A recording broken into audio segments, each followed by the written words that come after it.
Before we get started, make sure you subscribe to our channel. If you're on YouTube, click the alert notification button, and if you like the video, please click like and share. Hi everyone, thanks for joining us. My name's Katie and I'm in charge of the webinars at Give a Grad a Go. So today we're going to be discussing morning mindset and micro habits with Nicola Charlotte. Nicola is mindset and performance coach, and I'll tell you a little bit more about what we're going to be discussing today. But first, I'll really quickly tell you about Give a Grad a Go for those who aren't already aware. So at Give a Grad a Go, we are a graduate recruitment company, but we recruit for early careers. So this can be anyone who's a student, graduate, or looking for their new job in early career up to 4 years of experience. We have a bespoke service that fits in with your specific hiring needs. So whether you want to fill for an internship or a straight to permanent role, have a rolling contract, anything like that, we're happy to give a bespoke service there. And we have a 13-day average time to fill a role, which is half the industry average. And our clients range from startups to global institutions. We help businesses scale up with their teams to find the best talent times and time again. And we've also been working a lot with our partners recently, over 30 companies and universities in the past 6 months to bring you these webinars. And I'm really delighted that we partnered with Nicola Charlotte today to bring you this webinar. And thank you, Nicola, for being here. I'm really excited to learn more about morning mindset and getting these micro habits implemented. So yeah, thank you so much, and really excited for the session. I'll quickly add as well before we start, if anyone has any questions throughout the webinar, please do add them in the chat or Q&A box, but we will be having an allocated time at the end of the webinar specifically for a Q&A session. But yeah, if there's anything that pops in your mind halfway through, please just let us know. And yeah, thank you, Nicola, so much for being here, and over to you. Great, thank you so much. And yeah, as Katie said, I'll be using the chat box function to kind of generate and collect some answers as we go through. Feel free to pop any questions in there that come to mind. I encourage sort of participation. And as Katie said, I'm a mindset and performance coach, so I work with individuals on a one-to-one basis, but also with organisations and universities to deliver webinars. So in today's session, we're going to be covering various different aspects of sort of the morning mindset and how to kind of really maximize your morning routine to help create feelings of calm and reduce stress, reduce overwhelm. At the moment, there's so much uncertainty going on in the world, so it's a way to bring back some stability and how we can kind of really understand what the mind does in the morning and why it's so important. As I mentioned at the beginning, if you do have a pen and paper or somewhere to make notes, then that might be helpful. I'll be sharing tips and insights for you to take away so you can implement these into your day as of tomorrow. I'd love to hear from you, so please do use the chat box if you feel comfortable. And yeah, it's designed to be interactive, but predominantly led by myself. So before we kick off, just to give you a little bit more information about who I am. So my mission is to help people build a more supportive mindset so that they can feel happier and thrive. I really am passionate about helping people thrive in all areas of their life, so personally as well as professionally. And in order to do this, it's really important to understand what's currently holding you back. And then when you have this knowledge, you can then move forward into creating what you want more of in your life, basically.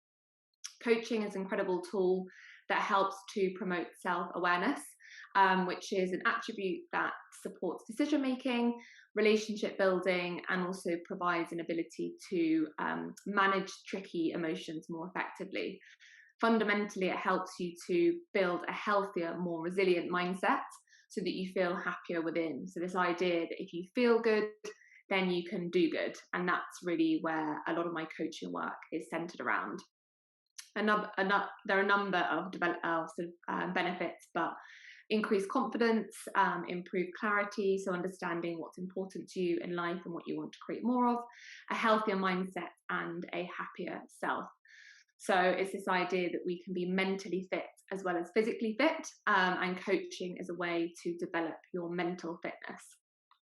So let's dive into the session. My first question for you all, and please use a chat box just to say yes or no, but would you consider yourself a morning person? And there's not a right or a wrong answer here. It would be good just to get a gauge of sort of what people are thinking. Personally, I definitely am. I've always been one to kind of wake up early and don't always have the ability to lie in, which I think on the weekends can sometimes be frustrating. But essentially, research suggests that it's actually down to our genetics and the way that we've evolved over generations. So it's not necessarily a good or a bad thing whether you're more of a morning person or an evening person. And the truth is, it doesn't really matter, because it's what you do when you first wake up that does make the real difference. So whether you count yourself as a morning person or not, be that kind of getting up at 8:30 a.m. or 5:30 a.m., whatever it might be, it's the first 20 minutes of your day that really sets the tone for the day ahead. So what you do in these first 20 minutes will determine the likelihood of success for you that day. And by success, that represents your attitude and your mindset and your mood versus kind of tangible things that you might deem successful. So the brain produces electrical patterns, which are often referred to as waves. So you might have heard of brain waves before. And scientists have found that there's a correlation between the frequency of your brain waves and the body's state. So when you first wake up, your brain operates at around 10.5 waves per second. And this range is the alpha brain wave stage. And alpha brain waves can range from about 8 to about 13 cycles per second. And some people refer to this as the sort of gateway to the subconscious. Now, we won't go into the more sort of spiritual side of things today, but to give you an example of what that means is if you think about perhaps when you used to commute to work and you'd be sitting on the train or on the bus and you go into a bit of a semi-daydreaming type state, and a few minutes might pass and you kind of don't really remember what you were thinking about or how you suddenly ended up 10 minutes down the road. And it's likely that your brain entered the alpha state. So it's a state where you feel very relaxed, very calm, you're not thinking too much about things, but this is the same state that your brain is in when you wake up. And what's amazing about this alpha brain state is that you can actually train your brain to use this subconscious activity to start to create more positive thoughts, more positive kind of affirmations about your day or your morning, which ultimately allows you to accomplish more throughout your day.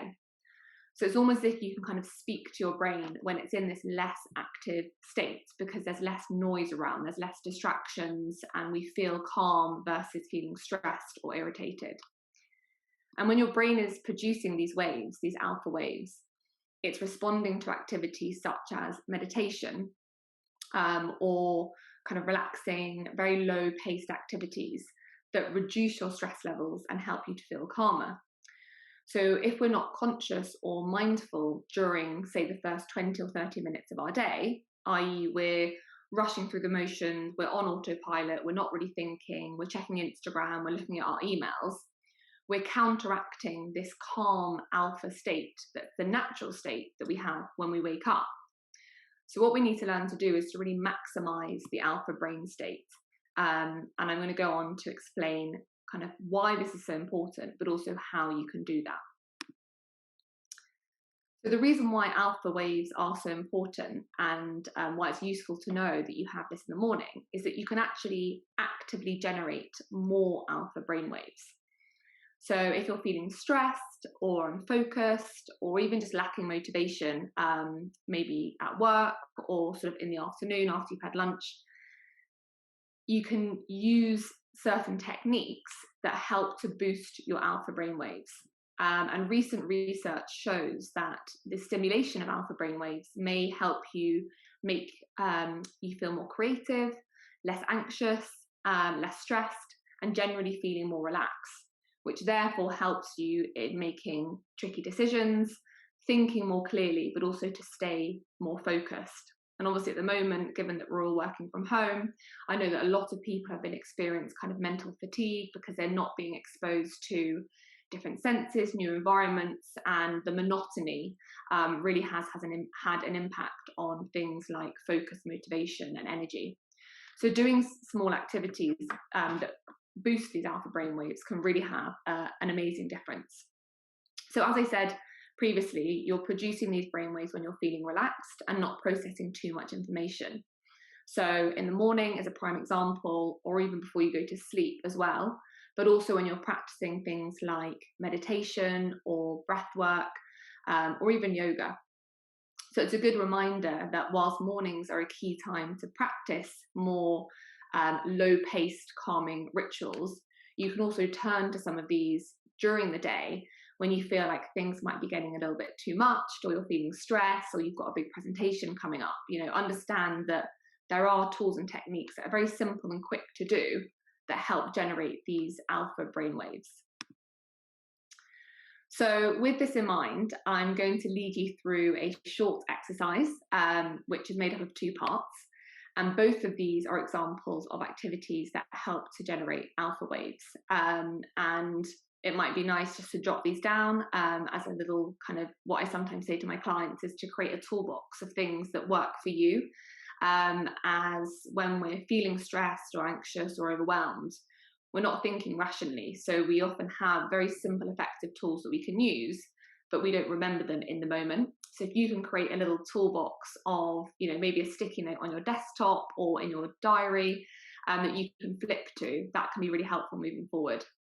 So for the first part of the exercise, I'd like you all to place your phones behind your laptop screen, because I know that the tendency is to have them lying face upwards next to your laptop, and remove anything that might be potentially distracting. So if there's sort of half-eaten snacks or piles of paper, cold mugs of tea, anything that's kind of messy or distracting, I'll just give you 10 seconds to tidy up the space in front of you, basically.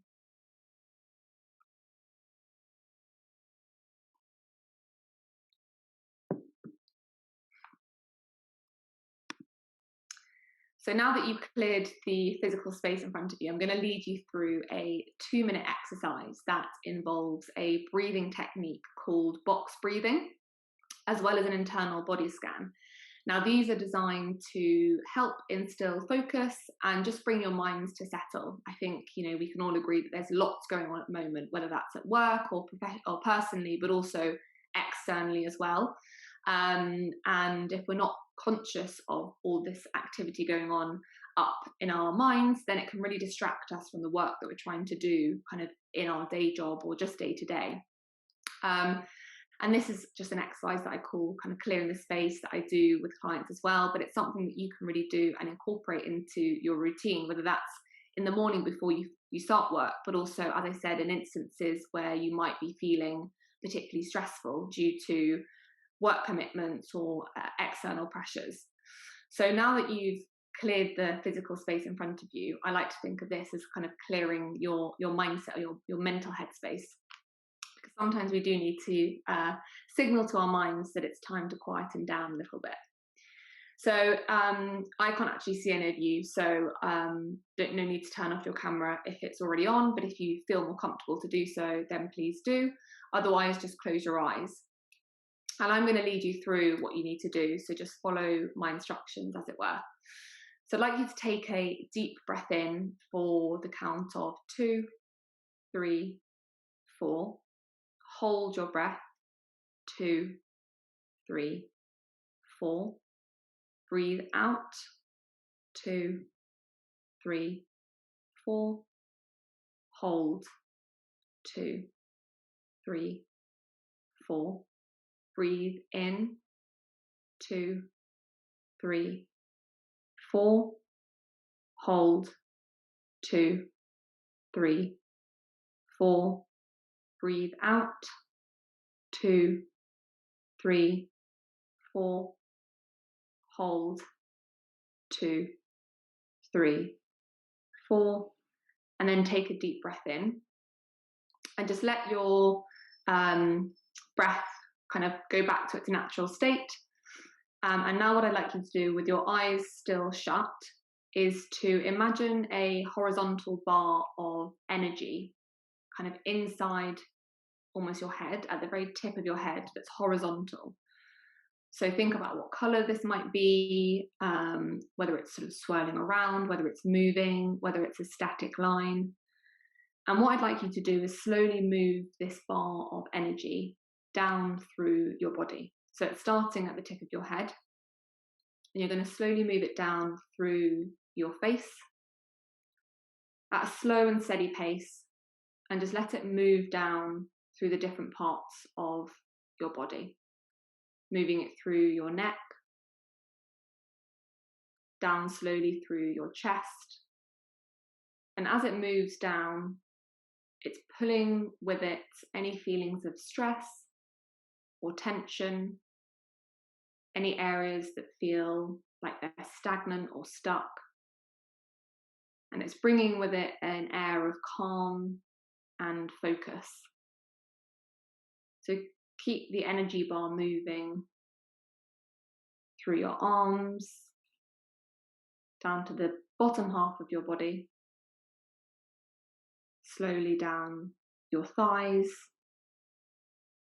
your knees, bringing with it tension, stress, anything that feels slightly negative or stuck.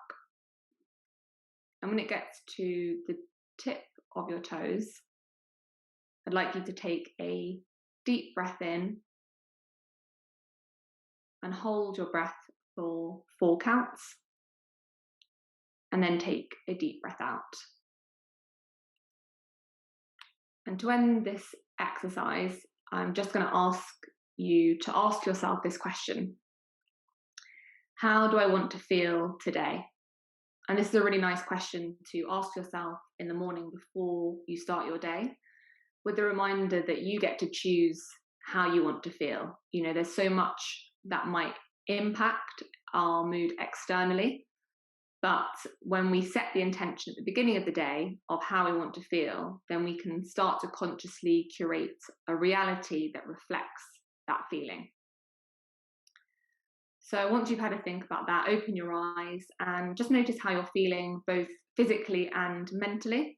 So if you notice slight shifts or where your mindset's at, and also consider how you can use this type of technique throughout your week. So it doesn't require much time at all. It's a nice one to start the morning with because it helps instill calm, but it gives a bit of purpose to the morning as well. I think we're often very caught up in routines and fast pace and not engaging consciously with what we're thinking.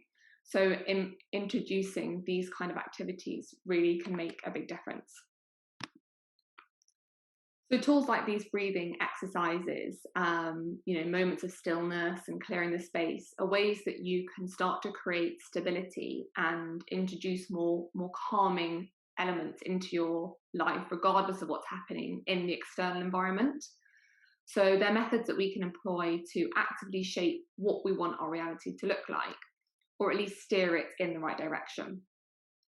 And the key in achieving this is to focus on what you can control, versus worrying, fretting, or stressing about things that you simply can't.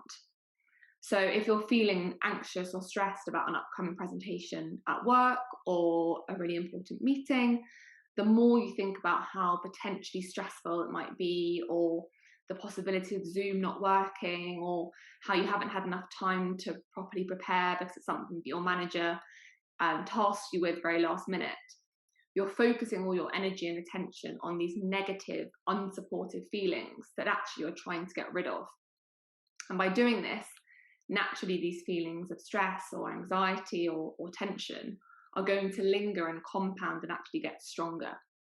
So we need to shift our focus and our attention onto more supportive areas and to kind of improved ways of thinking, I suppose, that alleviate any of these feelings of stress or kind of negative, unsupportive feelings that we're experiencing. And the morning is a really prime opportunity to do this. And the key to achieving this successfully is to limit distractions or potentially stress-provoking situations in your morning. And those examples of those would be looking on Instagram, checking Daily Mail, looking at your emails. They're all activities that I'm sure a lot of us, myself included, can be guilty of doing without necessarily realizing. And these are almost automatic elements of our routine that we need to be conscious of to begin with to be able to shake off. And it's as simple as being more aware of what you're filling your morning with. And a nice way to start is just to try and focus on the first 30 or 45 minutes of your morning. Let's kind of take it back to begin with and make it simple for ourselves. It's your chance to choose how you want to feel, how you want to set the tone for the day, and fill it with small rituals or activities and new elements of your routine perhaps that complement those feelings that you're trying to create. And it really is within your control and your power to create a more supportive, inspiring and positive surrounding in the morning so that you feel good from the moment that you get up. And the notion of conscious thinking is very important in the morning. So by this, I mean kind of breaking away from the autopilot routine that we can very easily get caught up in without realizing. So instead of going through the motions and being quite passive in the morning, can you take a bit more time to be present in each little activity that you're doing? So perhaps take a couple of moments now to think about, is my current morning routine helping me to feel my best? Is my morning routine setting me up to feel calm and focused and motivated for the day ahead?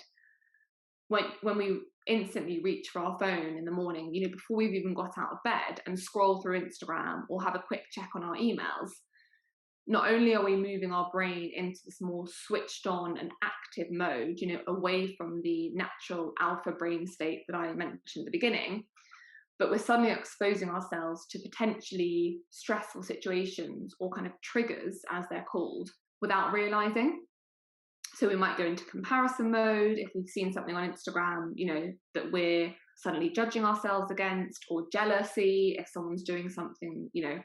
I've got friends that live in Australia, and seeing them on the beach and having barbecues, you start to think about how awful it is that we don't have that situation in the UK.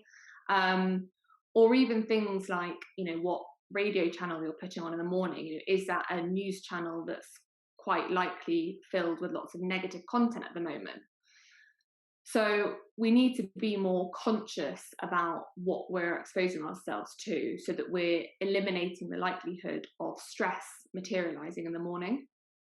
And what's interesting kind of to highlight, I guess, is that yes, if we look at Instagram, we might not physically feel stressed, but what it does, it starts to create mini doses of stress that then compound and build up and then kind of materialize in bigger formats later on in the day. So, let's say you are looking at your phone first thing and you have an email that's sort of got a bit of an irritating tone to it. You might put your phone down and forget about it. But if we're doing a number of these different activities in the morning, it then builds up, and it might be that you then 3 hours later at work get a meeting in with someone and it goes terribly or it doesn't go to plan. That can then explode into a bigger explosion of, say, stress or frustration or anger, almost like the kind of nail in the coffin, having had a morning that has gradually built up and compounded mini doses of stress. So by each of us creating more calm and stability in the morning, we can significantly reduce these feelings of overwhelm or uncertainty or fear throughout the day. Does anyone have any questions of that so far? If anyone does, feel free to type them in, and Katie can keep an eye on them, or I'll get back to them at the end. But if anyone does have any questions or needs clarifying on anything that I'm saying, please just comment or unmute yourself as well if you'd like to. So with this in mind, it's a really good idea to have a relook at your current morning routine. As humans, our natural tendency, we're creatures of habit. We're programmed that way. It's the way our brain works, and it's essentially because this is the easiest option, and it requires the least effort from our brain. Our brain takes up huge amounts of energy, which is why we need to eat and keep healthy. And a way to preserve energy from the brain is to be on autopilot, create routines, create habits, because it's just the easier option. And there was a study recently by an author called Daniel Gilbert, who wrote a book called Stumbling on Happiness. And he found that just under 50% of our day, people spend doing what's called mind wandering. So this basically means they're not fully focused on the outside world or the task at hand. They're more going through the motions on this autopilot type model. And what he found that was really interesting is that in this time, people didn't necessarily feel happy, which to me isn't surprising at all, because that's when we're least engaged. So if we're not engaged, we're not really focused, we're not really present, we're not really in the moment. How can we be fully happy and confident and excited if we're not really engaged? So we have to apply conscious effort to change our thinking and behavior because of these habits that we create out of ease. So we need to consciously make decisions and shape our morning in a way that's more engaging, but also that allows our mind to focus on instilling positivity and calm, or whatever feelings it is that came up when you asked yourself that question, how do I want to feel today? So if you've got a pen or paper or something to jot down on, avoid reaching for your phone if possible. I'm going to give you a couple of minutes to jot down each individual element of your current morning routine.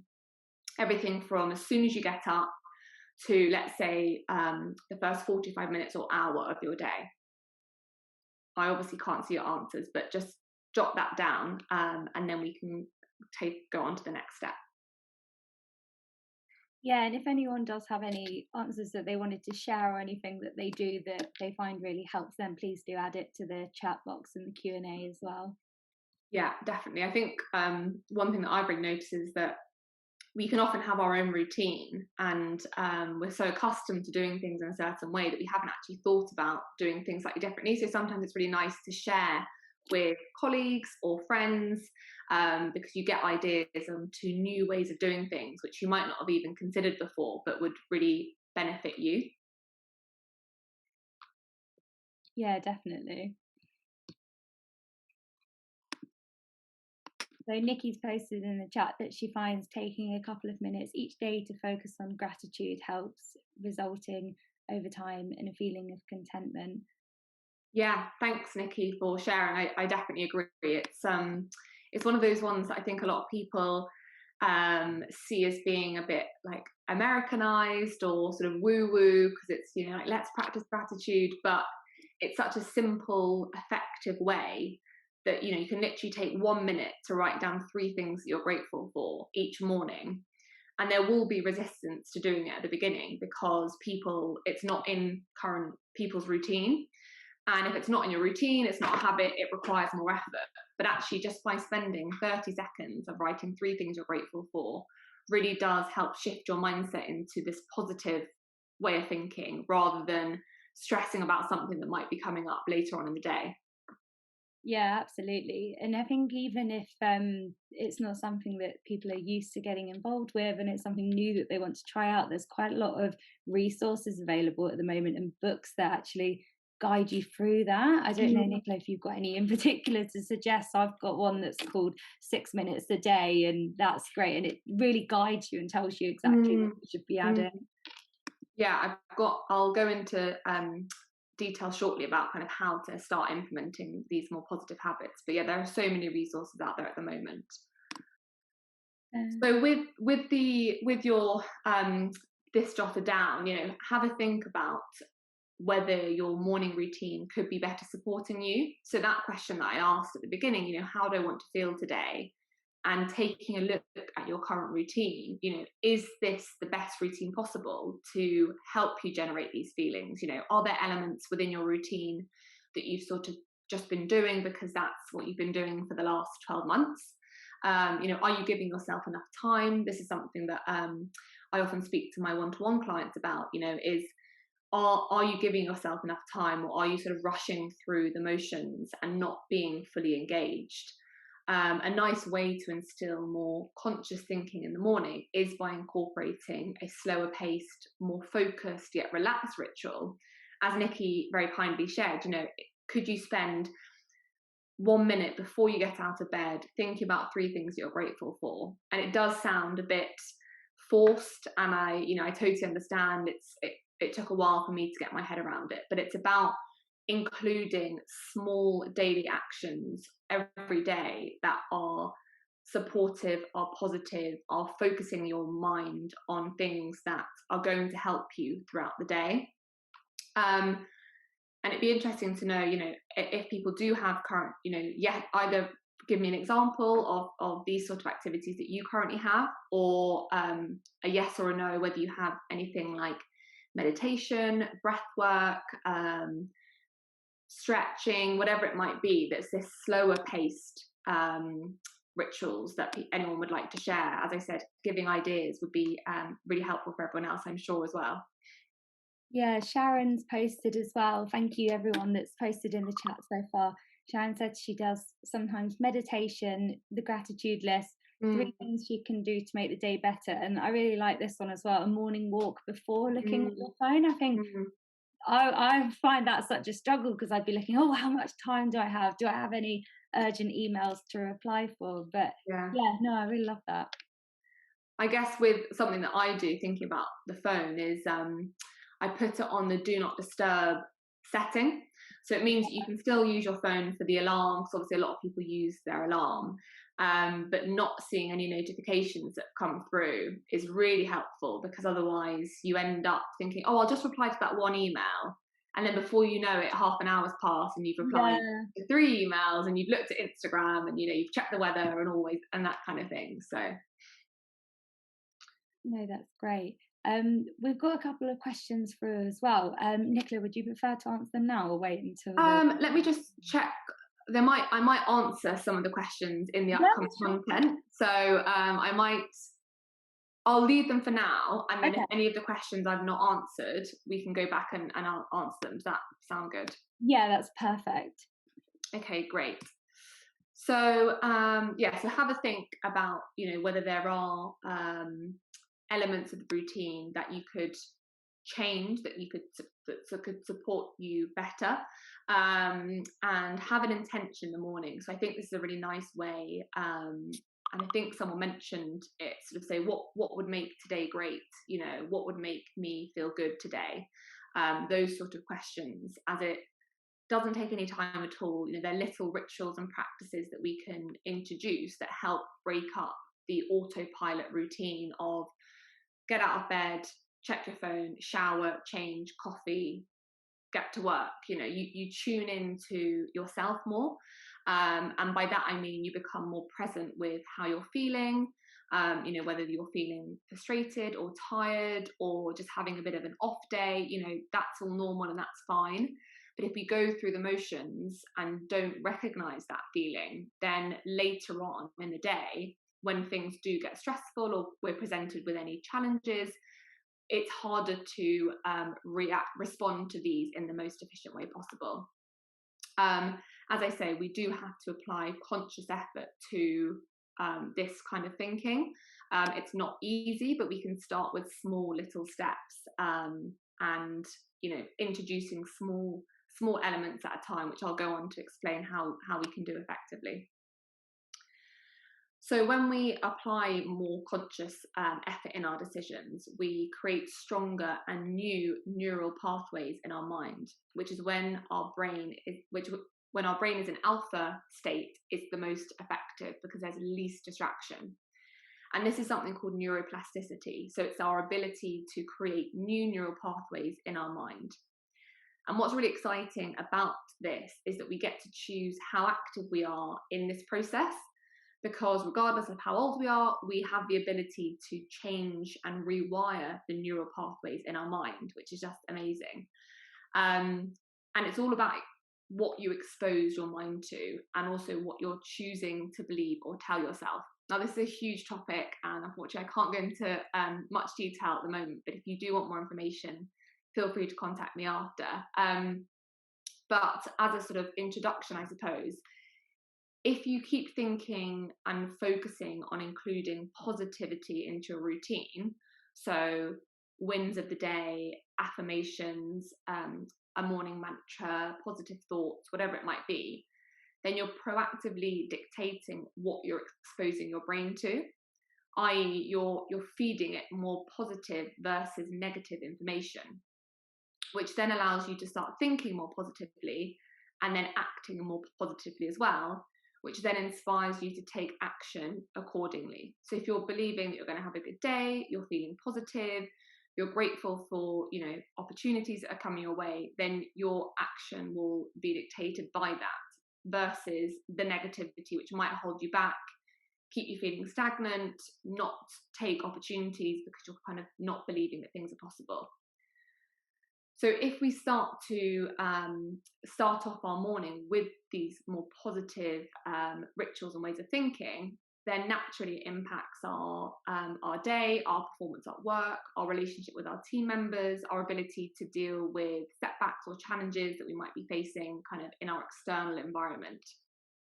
There's this saying, she got out of bed the wrong side of the bed, or whatever that saying is, or she got out of the wrong side of the bed. It works the other way as well.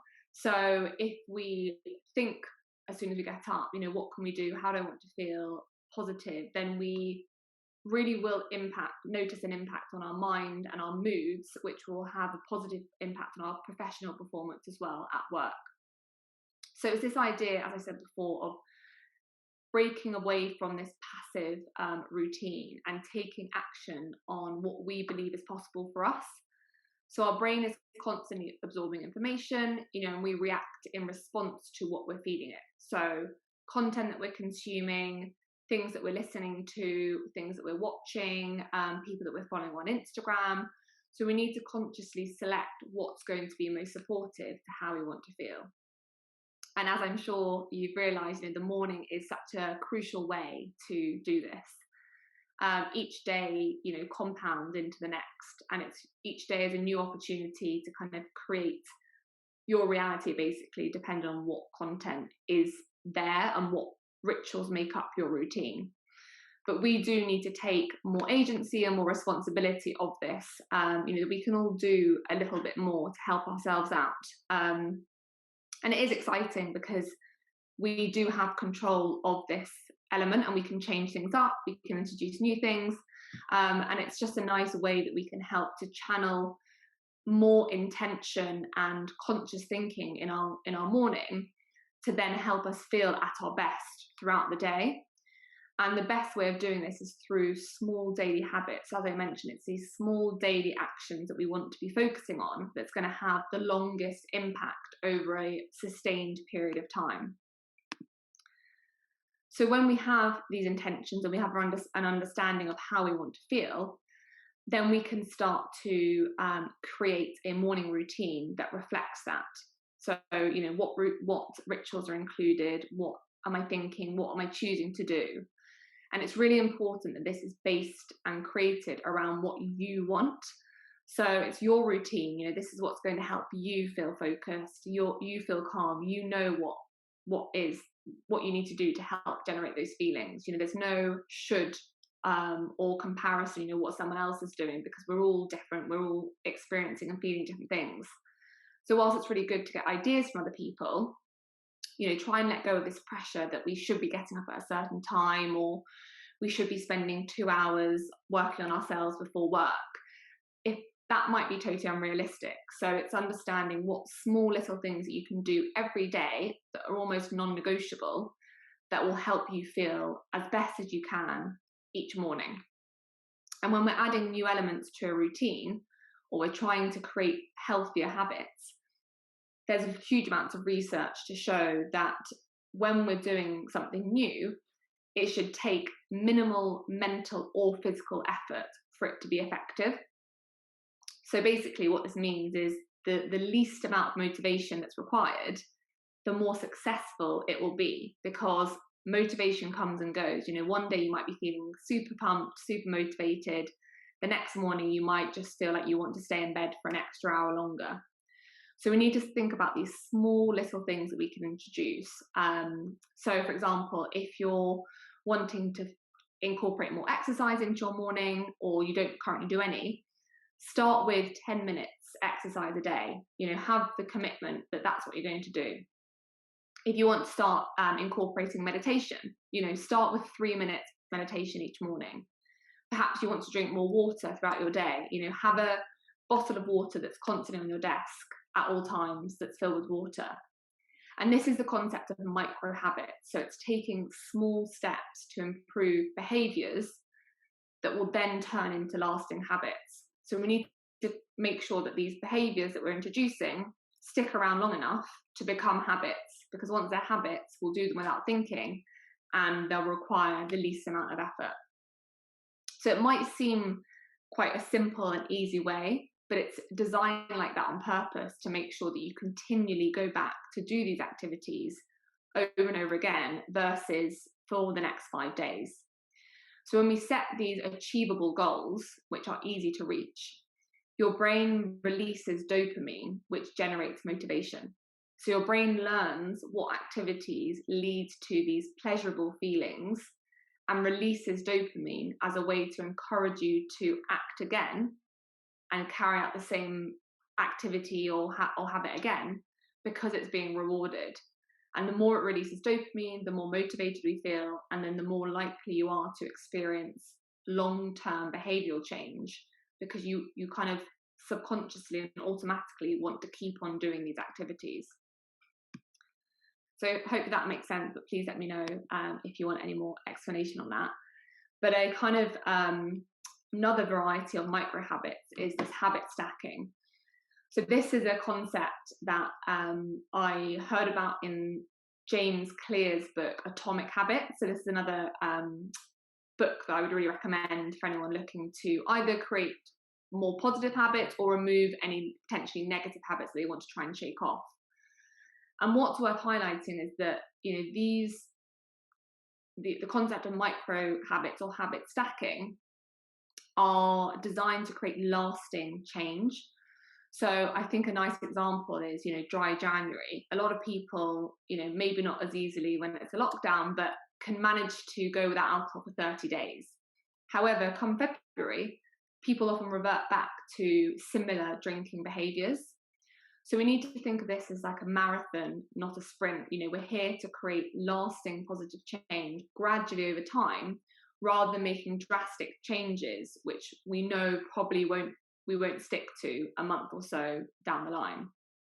So I think trying to incorporate something like meditation is one that often people say that it's something they hear about as being really effective and lots of positive benefits, but struggle to introduce it in the long run into their routine. And that's because they don't see the immediate benefits and then give up. So what we need to do is break it down and stack it onto something that we're currently doing. You know, so something that you're doing automatically day in, day out that you can link meditation to, for example. And habit stacking is this idea that you connect a new habit that you want to form onto an already existing one, with the idea being that you're already doing the existing one without any effort, without thinking too much. So when it's something new, it's a very effective way of linking it to make sure that you do that new thing every day. So examples for you to kind of take away with perhaps are, you know, when you're waiting for the kettle to boil in the morning, when you're brushing your teeth, maybe if you've got like a regular team meeting on a Tuesday morning at 10, you know, could you use that as a way for the rest of the team to share a win that they've had from the day before, or something they're looking forward to that day? Understand what regular habits or actions you have currently in your routine, and then decide on how you can best link it. So I think in the book Atomic Habits, he said that when he was waiting for the kettle to boil, he'd do 10 press-ups as a way to incorporate a bit more physical exercise into his mornings. And that seems a bit extreme. I can't say that I'll be doing that, but there might be something like the gratitude, think of 3 wins of the day, or a breathing exercise that you can do when, you're waiting for the kettle to boil, or something like that. But it's these daily automatic behaviours that are well established in our routine, that when we pair them with something new, help us to cement them and keep doing them moving on. So let me know if you think that that's something that you can start to incorporate. So the final kind of piece in the puzzle, I guess, is checking your external environment. So what we surround ourselves by, whether that's the news that we consume, the content that we absorb, or even the physical setting that we're in, it really does affect our actions and our mindset. So it's important to make sure that yours is set up in the best possible way to ensure that you achieve your goals and that keeps you on track for the positive changes that you're trying to make.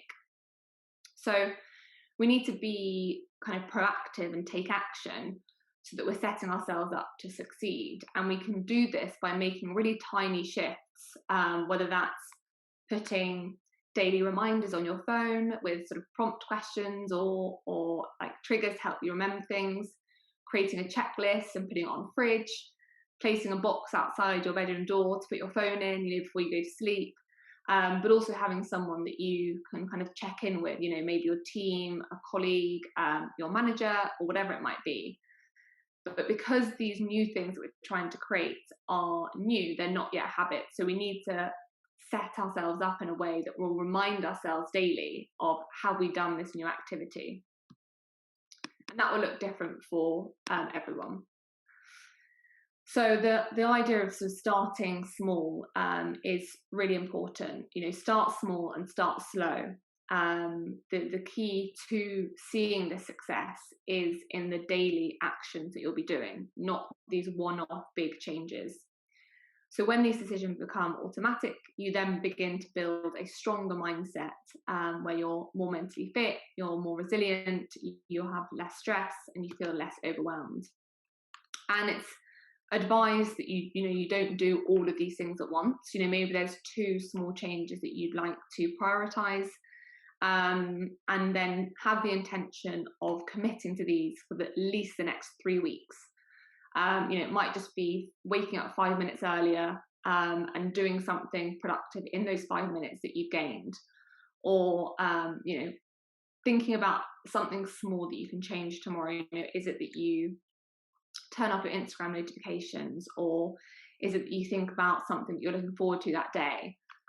Can you put a pen and paper by your bed that has reminders on them? Is there a post-it note that you can stick on your mirror? All these little things sound small and almost sound a bit like they're not going to be effective, but it's committing to these over the long term where you'll see the lasting results that you're trying to create. So you have to do the work to get the results, basically. Your mindset is very much like a muscle. So if you constantly do reps, do exercise and go to the gym, your physical muscles will get stronger and you'll get fitter. So you need to do the same for your mindset. If you're not physically fit, you'll feel physical stress when you climb a steep hill or run upstairs. And if you're not mentally fit, you feel mental stress, whether that's anxiety, frustration, unhappiness, when you handle setbacks or challenges in your professional or personal life. And so our morning routine is a prime opportunity to help instill these more positive and more supportive habits. It's a time where we're able to create stability. There's so much uncertainty at the moment, but our morning, our first 45 minutes, should really be something that we can rely on every day that's going to help us kind of set the tone for the day ahead. And the hardest thing is, sticking to these new habits, but it just takes regular commitment and sort of intentionality behind it, where we will see the difference that we're trying to make kind of in the long run. So before I kind of go on to questions and any kind of final points, I just want to highlight that I work with individuals on a one-to-one basis, but also as with Give a Grad a Go, with organisations to deliver webinars and workshops in the workplace. So if there's something that you're interested in or you'd like to find more information on, I do them on a whole host of topics, but send down to sort of mindset and performance, with the idea being that there's so many incredible changes and mindset shifts that we can take. So feel free to get in touch afterwards, but otherwise I would love to know kind of what your biggest takeaway's been and any questions I didn't cover that you'd like me to answer for you now. That was brilliant. Thank you so much, Nicola. That was really amazing. I loved it. And thank you for making it so interactive as well. It's so great to get involved with those small changes just on the webinar, like the breathing exercises. So yeah, thank you so much for sharing that today. No worries. No, cool. So I'll kick off with a question on our Q&A that's come through. Yes. I think this is a really good one. I know I personally sleep all the time and value it more than anything.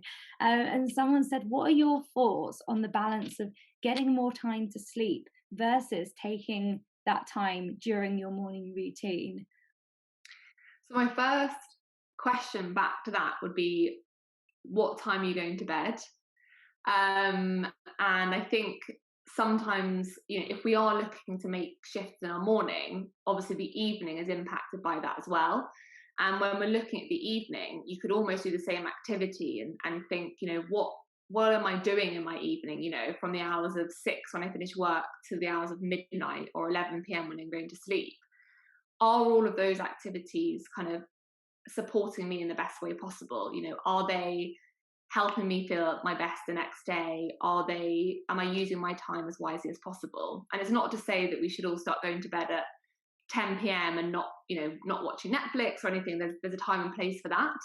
But even by going to bed 15 minutes earlier and then waking up 15 minutes earlier, you're then giving yourself more of this conscious, mindful moments and time in the morning, which will significantly impact and kind of improve your day ahead.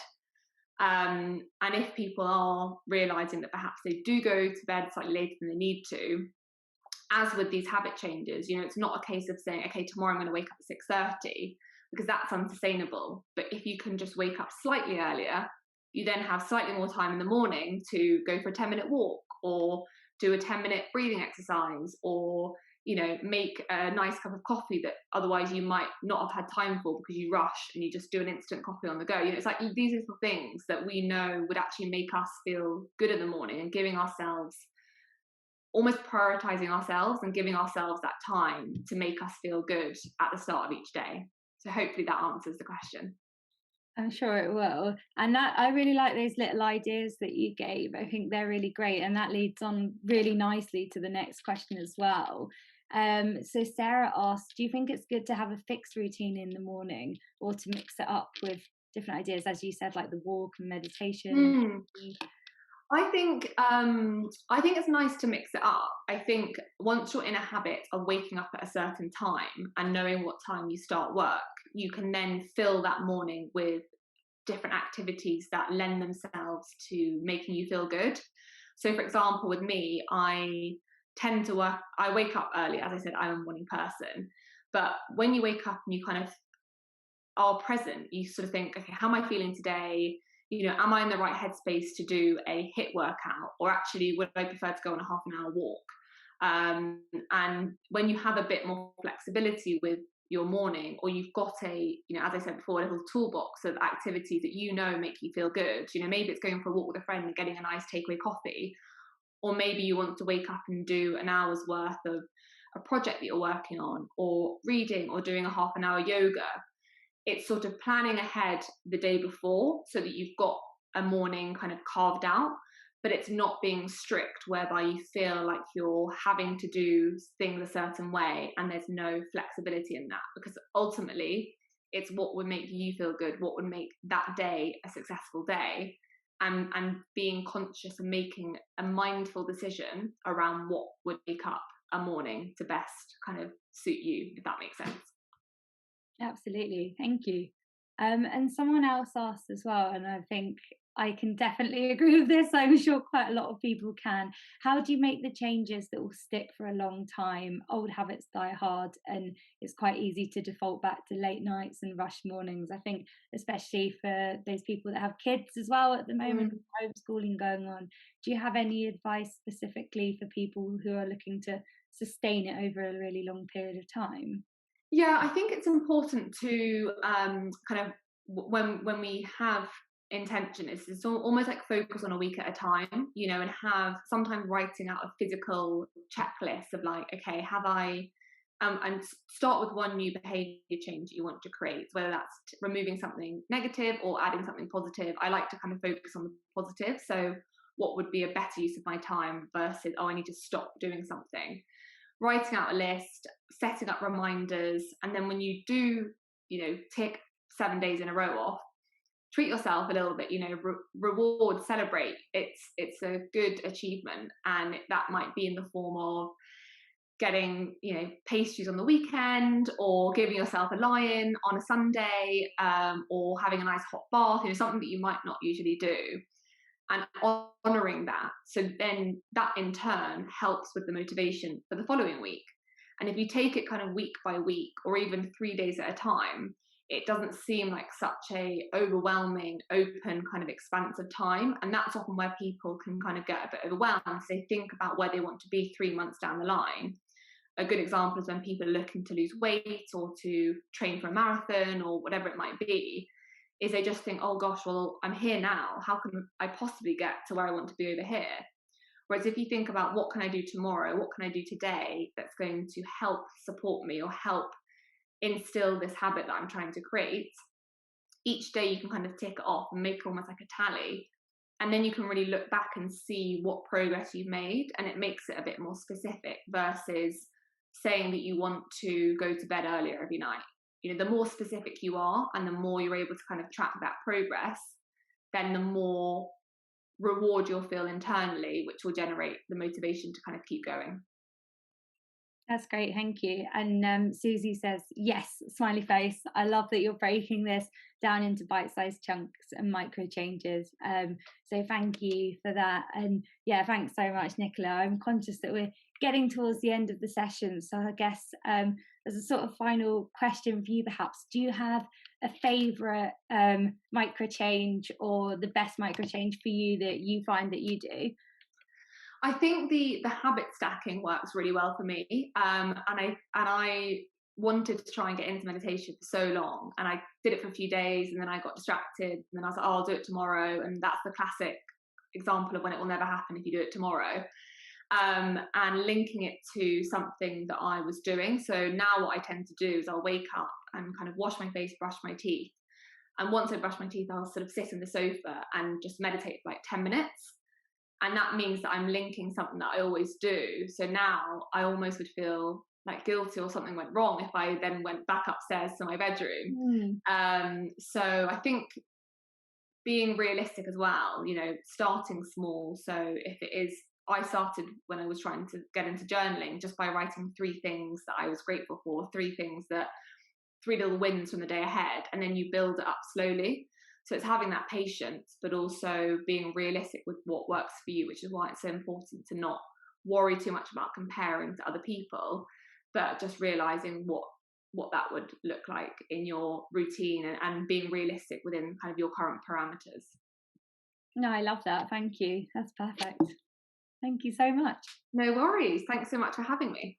You're more than welcome. And is there anything else that you wanted to add? Thank you so much, everyone, for being here today. We will be following up and recording the session, posting it on our YouTube channel. And as Nicola Charlotte mentioned, if you are interested in the one-to-one sessions, then there is a 10% discount for all of our attendees through the Give a Grad a Go code, which I will also be emailing out after this with the recording. So yeah, thank you so much, Nicola. That was absolutely brilliant. And it was lovely to have you on our session. So yeah, thank you. And if anyone does have any questions after, please feel free to get in touch.